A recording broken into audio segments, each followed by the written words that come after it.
sakin mo kasngiwa kerpang kasngiwa kro wa yakini angot dapin ko burom di jingker ku utai na drong la hey sok ne ei chidam u des kemu yaki nom to nang kur ku playa pi men tu ha do akot kisni hello ti jing e muda pi dik man chirta hey jing my ya was cam the boy kasni kapor ki kam wa mod wa mang yo em lang ki chirta yo em lang ki chirta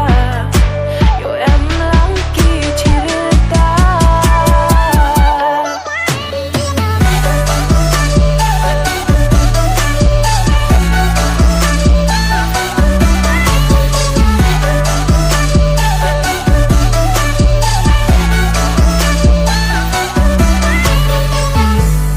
tu lek men tu les ngao pa khut lang ya pi de jing maya hi jing long i wi ki ni ar ngot kam da ban tau plai ya ki chiru